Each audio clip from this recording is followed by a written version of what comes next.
Narmada యశాల audio సిరీస్కి స్వాగతం. నేను మీ Narmada. Romantic love story నిన్నే పెళ్లాడతా భాగం 77. ఓ, ఇలాంటి వెధవ పని కూడా చేశావా? నెత్తి మీద ఒక్కటిచ్చి గుర్రుగా చూసింది మాధవి. ఇదిగో ఇలానే నా నెత్తి మీద మొట్టి కాయలు వేస్తాడని నేను వెళ్ళను అనేది అసలు విషయం బయటపెట్టింది సంయుక్త. ఈ టైంలో వాడెందుకలా చేస్తాడే? ముసిముసిగా నవ్వింది జానకమ్మ.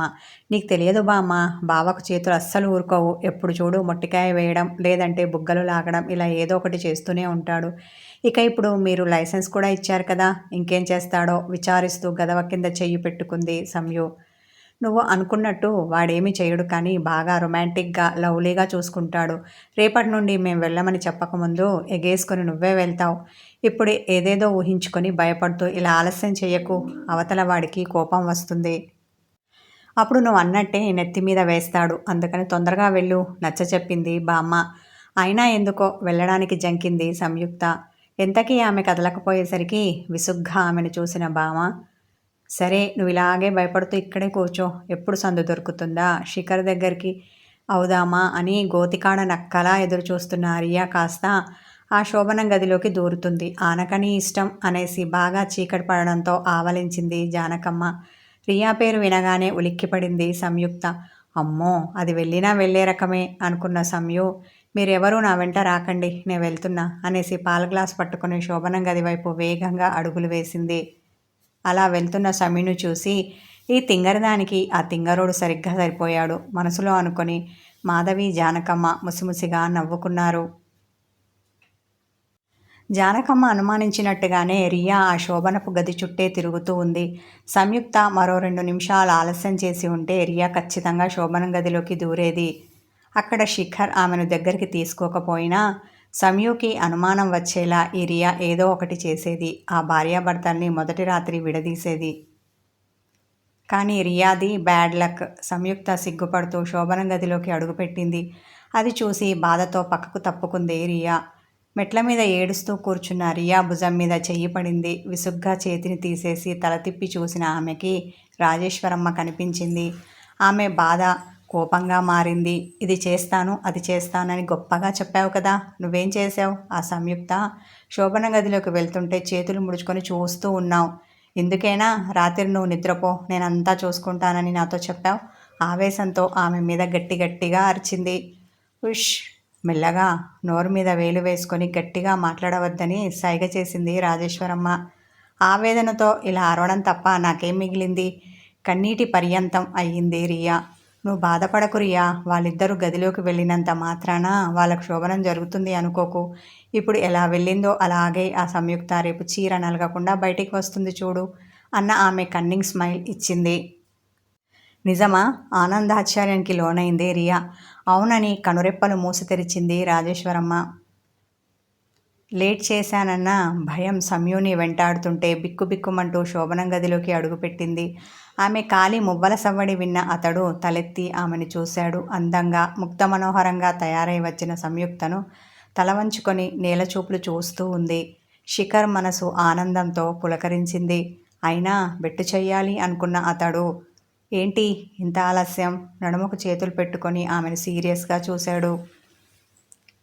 అతని చూపులు సీరియస్గా ఉన్నాయి, కానీ అతని పెదాలపై చిలిపి చిరునవ్వు ఎంత దాచినా దాగడం లేదు.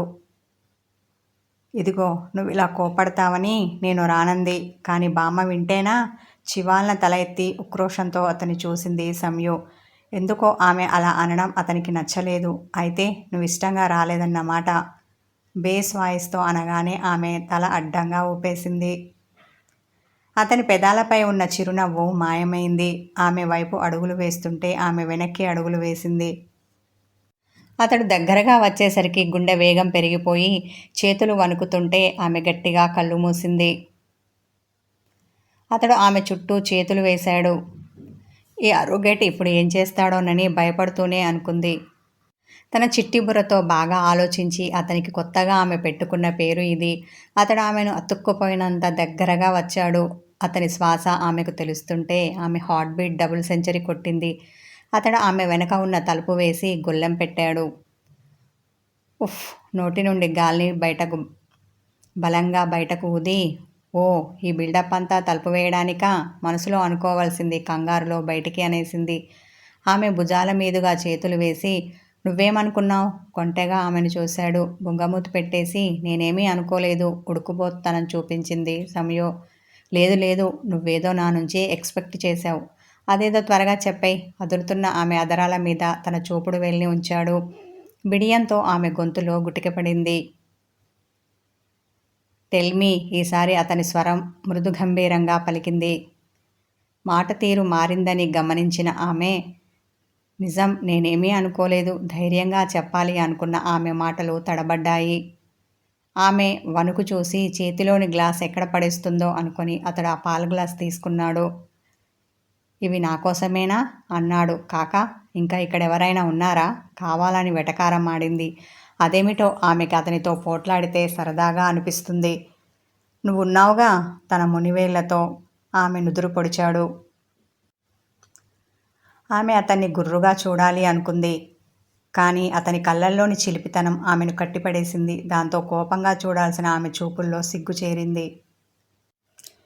చీచీ, నాకు రాత్రి పాలు తాగడం ఇష్టముండదు వికారంగా ముఖం పెట్టింది. నేను మాత్రం తాగుతానా ఏంటి? పెదవిరుపుతో అన్నాడు శిఖర్. అవునులే, తమరిదెందుకు తాగుతారు? నిషా ఎక్కించే కషాయం తాగుతారు. పాపం, ఆ విషయం అమ్మకు తెలియదేమో. అందుకే తను నీకోసం పంపింది. తాగుతావో మానుకుంటావో నీ ఇష్టం. భుజాలు కదిలించింది సంయు. నీ నోరు పెద్దదైంది. శిఖర్ ఆమెను చూస్తుంటే, నీ కళ్ళంత చిన్నవైపోయాయని నేనన్నానా? మరోమారు అతని మీద సెటైర్ వేసింది. ఇదిగో, ఇలాంటి మాటలు మాట్లాడితేనే నాకు ఒక్కటిచ్చుకోవాలనిపిస్తుంది. బెదిరింపుగా చూపుడు వేలు చూపించాడు శిఖర్.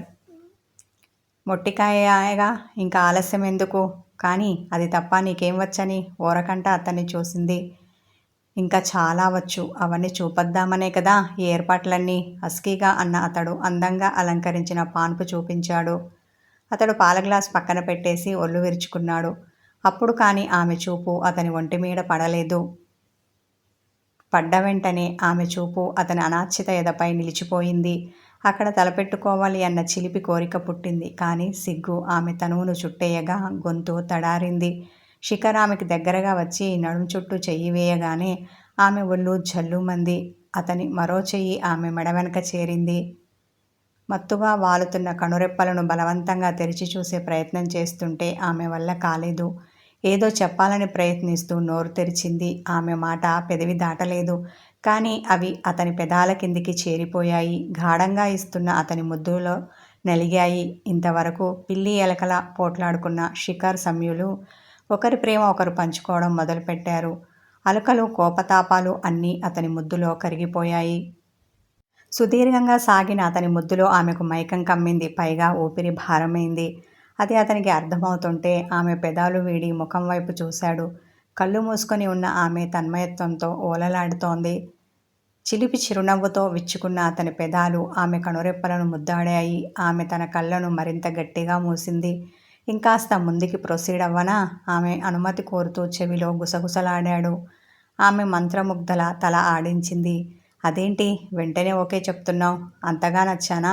నాతో గొడవ పెట్టుకోవా? అంటూనే ఆమె మెడవంపులో తన పంటి ఆనవాళ్లను నిలిపాడు. అవును కదూ? ఆమె అనుకునేలోపు అతడు మరో తుంటరి పని చేశాడు. ఆమె తనువునే కాదు, ఆమె మనసుని తన కంట్రోల్లోకి తెచ్చుకునే ప్రయత్నంలో ఉన్నాడు శిఖర్. ఆమెతో జరుగుతున్న శృంగారంలో తనని తాను కోల్పోతూ ఆమె కంఠం చుట్టూ అతని దంతాలు చేస్తున్న గాయాలకి చిన్నగా ఔచ్ అన్నది సంయుక్త. మత్తుగా వాలిన కనుపాపలను పైకెత్తి, మాన్స్టర్వి ఎప్పుడయ్యావు? అతని మీద చిరుకోపం చూపించింది. ఆ చిరుకోపంలోనూ అతనికి ఆమె ప్రేమ కనిపించింది. ఇదిగో ఇప్పుడే నీ నున్నని మెడ వంపు చూశాక అంటూ తను చేసిన గాయాల మీద సున్నితంగా ముద్దు పెట్టాడు. అతను చేసిన పనికి ఆమెలో నుండి తీయని నిట్టూర్పు వెలువడింది. తమకంతో అతని చుట్టూ చేతులు అల్లేసింది. అతని నగ్న ఎదపై తలను ఆనించింది. అతని గుండె లయ ఆమెకు తెలుస్తుంటే ఆమె గుండె కొట్టుకునే వేగం పెరిగింది. ఇదంతా ఆమెకు మత్తుగా, కొత్తగా, గమ్మత్తుగా అనిపించింది. ఒక చేతితో ఆమెను తనలోకి మరింతగా పొదుముకున్న అతడు మరో చేత్తో ఆమె చెంపను సున్నితంగా నిమిరాడు. అతని చల్లని చేతి స్పర్శకి ఆమె ఒళ్ళు జల్లుమంది. శరీరం వశం తప్పుతుంటే తనను తాను కంట్రోల్ చేసుకునే ఉద్దేశంతో బావా అని గోముగా పిలిచింది. చెప్పు అతని స్వరం మరింత మత్తుగా పలికింది. ఈ రాత్రి దంపతులు ముందుగా పాలు తాగాలట కదా అత్త చెప్పింది. చెప్పేవాళ్ళు అలాగే చెప్తారు. మనకు నచ్చనప్పుడు అది పాటించాల్సిన అవసరం లేదు. అలా అంటే ఎలా? ఆమెలో విస్మయం తొంగి చూసింది. అదంతే, ఇక దాని గురించి సాగదీయకు అన్న అతడు నెలవంకలాంటి ఆమె నడుము వంపుని సవరించే పనిలో పడ్డాడు. ఆమెలో తమకం ఎక్కువైంది. బావా అంటూ అతన్ని మరింత గట్టిగా హత్తుకుంది. అతని అనాచ్ఛాదిత వీపులోకి ఆమె చేతి గోర్లు దిగబడిపోయాయి. అతనికి ఆ తీయని బాధ తెలుస్తుంటే ఆమె కంఠం మీద ముద్దుల ముద్రలు వేశాడు. అతని గరుకుగడ్డం ఆమెకు గిలిగింతలు పెట్టింది. అతని చేష్టలకి ఆమె పెదవులు పదే పదే చిరునవ్వుతో విచ్చుకున్నాయి. సంయు తన యవ్వనపు బరువుని మోయలేక ఆ భారాన్ని పూర్తిగా అతని పైన వేసింది. అతని ఇష్టంగా ఆమె బరువును మోస్తూ ఆమె ఎత్తుపల్లాలను తన మునివేళ్లతో సవరించాడు. తమకమంతా తారస్థాయికి చేరిన వేళ తన ముఖం ఆమె ఎదలోతుల్లో దాచాడు. ఆమె అతని తలని తన హృదయానికి మరింత గట్టిగా హత్తుకుంది. ఉద్వేగంతో ఎగిసిపడుతున్న ఆమె ఎదపై సున్నితంగా ముద్దు పెట్టాడు. ముద్దు చిన్నదే, కానీ ఆమెలో ప్రకంపనాలు సృష్టించింది.